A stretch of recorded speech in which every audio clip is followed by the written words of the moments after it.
देखिए, पहला जो आपने प्रश्न किया है, ये प्रश्न आपको करना ही नहीं चाहिए था। ठीक है? आप क्या पूछ रहे हैं? एक बार सोचिए। क्या राम नाम से कल्याण होगा? अगर राम नाम से कल्याण नहीं होगा तो किससे कल्याण होगा बताइए? ये संसार तो सारा नश्वर है, और जो स्वयं नाशवान है वो आपका कल्याण कैसे करेगा? भाई, कोई आदमी बंधा हुआ है, आप उससे मदद मांगोगे कि भाई मेरे बंधन खोल दे, वो खोल सकता है क्या? नहीं खोल सकता है। देखिए, कबीर साहब ने अपनी वाणी में बताया है, बंधे को बंधा मिले, आन छुटावे कौन। कि भाई, यदि आप बंधे हुए हो तो आपको छुड़ाएगा कौन? वही छुड़ाएगा ना जो खुला हुआ है। अब जब पहले से ही आप एक ऐसे व्यक्ति से मदद मांग रहे हो जो पहले से खुद बंधा हुआ है, वो आपको कैसे छुड़ा सकता है? तो जाहिर सी बात है कि आपका कल्याण जो है वो सिर्फ राम नाम से ही हो सकता है। जो मुक्त है वही तो आपको मुक्त करा सकता है। जो मुक्त नहीं है, आप इस संसार के लोगों से चाहते हो कि वो आपका कल्याण करे, तो कहाँ से होगा? है कि नहीं? तो ये प्रश्न ही गलत है, ये प्रश्न ही नहीं पूछना चाहिए था आपको। इस प्रकार का भाव मन में आना ये भी पाप है। अरे, प्रभु के अलावा कोई है जो मुक्त कर सके? प्रभु के अलावा कोई है जो कृपा कर सके? तो प्रभु ही है, और प्रभु ही को आप नकार रहे हो। उसी पे संदेह कर दिया आपने कि क्या राम नाम से कल्याण हो जाएगा? क्यों नहीं होगा? प्रेम और विश्वास, ये दो चीज अपने मन में रखिए और राम नाम का सुमरन कीजिए, चिंतन कीजिए। उसके बाद देखिए चमत्कार। क्यों नहीं होगा? जब मीराबाई हुई, महर्षि वाल्मीकि जो डाकू रत्नाकर, राम राम नहीं कहना आता तो मरा मरा बोला, उल्टा नाम जपने से भी जब उनका कल्याण हो गया तो आपका कल्याण क्यों नहीं होगा? ठीक है? इतिहास उठाकर देखिए, फिर समझ में आ जाएगा कि राम नाम से कल्याण होगा या नहीं होगा। फिर ये प्रश्न आप करोगे ही नहीं। ये प्रश्न अगर किसी और के मन में भी अगर ये दुविधा हो तो निकाल देना कि राम नाम से कल्याण होगा या नहीं। जरूर होगा।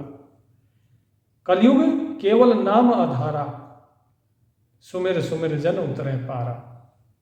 एक नाम ही तो आधार है कलयुग में, और कोई आधार ही नहीं है। ठीक है जी? आपका आत्मरूप दो है, समझ रहे हो? दो आत्मरूप है आपके। एक ही सुना था ना, मैं बता रहा हूं, दो है। कैसे? एक तो वो है जो शाश्वत है, जो हमेशा से था और है और रहेगा। वो आत्म स्वरूप है, सत्य चित्त आनंद स्वरूप। और दूसरा जो है, दूसरा वो है जो कि आप मानते हो, है नहीं, लेकिन आप मानते हो इसलिए वो है। तो आपका आत्मरूप एक तो हो गया शाश्वत सत्य चित्त आनंद स्वरूप, जो सभी बंधनों से परे है, जो सत्य स्वरूप है, आनंद स्वरूप है, चेतन स्वरूप, जो सबको चेतना प्रदान करता है, वो चेतन स्वरूप, चित्त स्वरूप। ठीक? इसके बाद दूसरा है जो आप सोचते हो। आपका जैसा भाव है आप वैसे ही हो। जेहि के जेहि पर सत्य स्नेह सोते मिले नहीं कछु संदेह। जिसका जिस पर सत्य प्रीति होती है उसे वही मिलता है। तो आपका जिस के प्रति भाव होता है आप वही हो जाते हो। पुरंजन अभिज्ञात की कथा सुनी होगी। क्या है उसमें कि पुरंजन ने स्त्री को देखा तो स्त्री रूप की कामना की, वो स्त्री बन गया। राजा भर्तहरि सब कुछ त्याग कर सन्यासी हो गए, बैरागी हो गए, प्रभु के भजन में रहते थे। लेकिन एक मृग को देखकर बोले ये बेचारा मृग शावक, ये कहीं जंगल में मारा जाएगा, उसका पालन पोषण कर रहे थे जंगल में, और जब उनके प्राण छोड़ने की बारी आई तो मन में भाव आया कि मेरे जाने के बाद क्या होगा। ठीक है भाई, मैं चला गया तो क्या होगा, इसका कैसे जिएगा ये। प्राण छोड़ते समय वही भाव मन में था, तो वो अगला जन्म उनका मृग का ही हो गया, तो आपका स्वरूप फिर मृग का हो जाएगा। आप जिस प्रकार का चिंतन करते हैं, जिसमें आपका भाव है, आपका वही स्वरूप है। आपकी आसक्ति देह में है ना, आपका स्वरूप क्या है, अभी ये देह है, क्योंकि आपकी आसक्ति शरीर में है, देह में है। और जब आपकी शरीर में आसक्ति है तो आप शरीर, और यदि आपकी आसक्ति आत्मा में है तो आप आत्मा हो। यही है आपका स्वरूप। आपकी आसक्ति, आपका भाव जिसमें है वही है आपका रूप। जिसे आप जानते हो, जिसे आप मानते हो, वही है। खाली कहने से कि मैं आत्मा हूं, हम आत्मा नहीं हो जाते।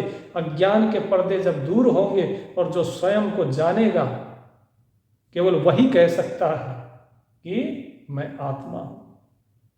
जब तक नहीं जानते हो तब तक आप आत्मा नहीं हो, तब तक आप शरीर हो, क्योंकि आप तो शरीर को ही मान रहे हो, इसी का पोषण करते हो, इसी के लिए सारे कार्य करते हो, है ना। हाँ, तो ये दो स्वरूप हैं आपके, एक वो जो शाश्वत है, एक वो जो आप मानते हैं। जो आपने प्रश्न पूछा कि आप 4-5 साल से जैसे पानी में कीड़ा मकोड़ा कोई बह रहा है तो आप उसको निकाल देते हो, ये पुण्य है या नहीं है। जीवन में याद रखना, इस संसार में या इस संसार के परे भी, परलोक में भी, सिवाय परमात्मा के कोई नहीं है जो किसी को जीवन दे सके, किसी को बचा सके। ये आप जो कर रहे हो, ये प्रभु की प्रेरणा से है। कहीं पर आपने किसी कीड़े को देखा, आपके मन में दया भाव आया, आपने उसे निकाल दिया, ठीक है। तो ये दया भाव जो आया, ये प्रभु की प्रेरणा है, इसलिए आपने उस कीड़े को निकाल दिया। नहीं तो कितने ही चींटियां आपके पैरों के नीचे चलते चलते मर जाती होंगी, है कि नहीं। तो क्या आपने उन्हें जानबूझ के मारा। तो जो चींटियां मर गई, उनमें तो आपको यह भाव नहीं हुआ कि ये मैंने जानबूझ के मारा या कैसे हुआ। वो तो भगवान ने मरवा दिया भाई, हमने जान के नहीं मारा। और जहां आप चींटों को निकालते हैं, वहां पे आप बोल रहे हैं कि मैं इतने सालों से निकल, वो आप नहीं निकाल रहे, आप तो सिर्फ माध्यम हो। आप तो प्रभु को धन्यवाद दो कि उसने आपको इस अच्छे कार्य के लिए निमित्त बना दिया। ठीक है जी। तो ये तो हो गया आपका प्रश्न। तो आपका इसमें पुण्य वगैरह कुछ नहीं है। पुण्य तो तभी खत्म हो जाता है जब आपने कहा मैं, वहीं पे खत्म, कुछ नहीं बचता, बिल्कुल। और जो लोग कहते हैं मैं बहुत से पुण्य कर्म करता हूं, आपका प्रश्न था कि बहुत पुण्य कर्म करते हैं, कौन से पुण्य कर्म करते हैं आप। सेवा, है ना, माता पिता की सेवा करते हो, आप अपने परिवार का पालन करते हो, ये कर्तव्य हैं आपके। आप बाहर जाते हो, बाहर आप चलिए दान पुण्य करते हैं, ठीक है, लेकिन याद रखिए आप कितना ही भी दान कर लो, कितना ही भी पुण्य कर लो, ठीक, उसका कोई फल नहीं मिलेगा। क्यों नहीं मिलेगा? क्योंकि आपने क्या कहा, मैं करता हूं, ठीक। तो जहां पर ये मैं आ जाता है, वहीं पर आपके पुण्य कर्म खत्म। देखिए ऐसा है, आपके मुक्ति का द्वार तो वहीं पे आपने बंद कर दिया। नानक जी कहते हैं अपनी वाणी में, तीर्थ व्रत और दान कर, मन में धरे गुमान, नानक नहीं फल जात है जो कुंजर स्नान। कि जैसे तीर्थ जाते हैं, व्रत करते हैं, उपवास करते हैं, दान दक्षिणा देते हैं, और उसके बाद क्या कहते हैं, बोले जी हमने तो इतना दान किया, ये किया, वो किया, तो आपका सारा करा कराया बेकार चला गया। जैसे हाथी पानी फेंकता है ना, सूंड में भर के अपनी कमर पे फेंकता है, नहाता है, उसका कोई फायदा है? कुछ नहीं है। वो उसका नहाना बेकार जाता है, व्यर्थ है वो। ना मैल उतरा, ना साफ हुआ, क्या हुआ? बल्कि आधा पानी इधर उधर गिर जाता है, कमर पे आधा गिरता भी नहीं। तो जैसे नानक जी ने बताया कि आपका ये सारा दान, ये सब कुछ व्यर्थ है। ठीक है, तो इसीलिए मेरे भाई, अहम भाव से कभी भी ये मत बोलो कि आपने किया है। आप कुछ कर ही नहीं सकते हो। ठीक है, देने वाला कौन? परमात्मा। परमात्मा ने आपको दिया तब आपने दिया है। ठीक है, अब दो चीजें समझ लीजिए। आप दान देते हो, ये दो चीजें हैं। पहली चीज सकाम कर्म, जो आपने बोला कि मैं दान करता हूं। ठीक। दूसरी चीज है निष्काम कर्म, जो कि आपने प्रभु को समर्पित किया कि प्रभु ये आप ही का था और मैं आप ही के नाम पे आप ही को दान करता हूं। ठीक है, और मेरे द्वारा आप दान करा रहे हो, ये आपका मेरे ऊपर स्नेह है, आपकी कृपा है। इस भाव से दान दीजिए तो ही मुक्ति का मार्ग खुलेगा। लेकिन आप तो कहते हैं मैंने दान किया, आप कहते हैं मैं सेवा कर रहा हूं, मैं पुण्य कर रहा हूं। तो अब जो सकाम कर्म है दूसरा, उसकी दो चीजें हैं। अच्छा किया तो वो किस में जाएगा? आपके पुण्य में। और गलत किया तो पाप में जाएगा। पाप हो या पुण्य, दोनों में ही मुक्ति तो है नहीं, क्योंकि उसको भोगने के लिए फिर आना पड़ेगा। तो ये अहम भाव कभी नहीं रखना कि आप कुछ कर रहे हैं, आप नहीं कर रहे हैं। ठीक है, तो इस चीज का हमेशा ध्यान रखिए, नहीं तो आपका सारा करा कराया सब बेकार है।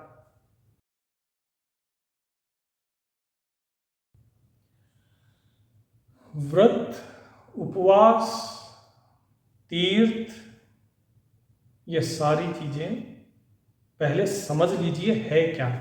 आपने कहा कि व्रत करते हैं, है ना, उपवास करते हैं। आप पूछ रहे हो तीर्थ के बारे में कि तीर्थ यात्रा करनी चाहिए या नहीं करनी चाहिए। पहले इन चीजों को समझ लीजिए आप। देखिए, व्रत क्या होता है? आजकल ये अंग्रेज आए ना, तो अंग्रेजों ने एक चीज दे दी, फास्टिंग। लोग सोचते हैं कि ये जो फास्टिंग, भूखा रहना, बोले यही व्रत है ना, ये व्रत नहीं है।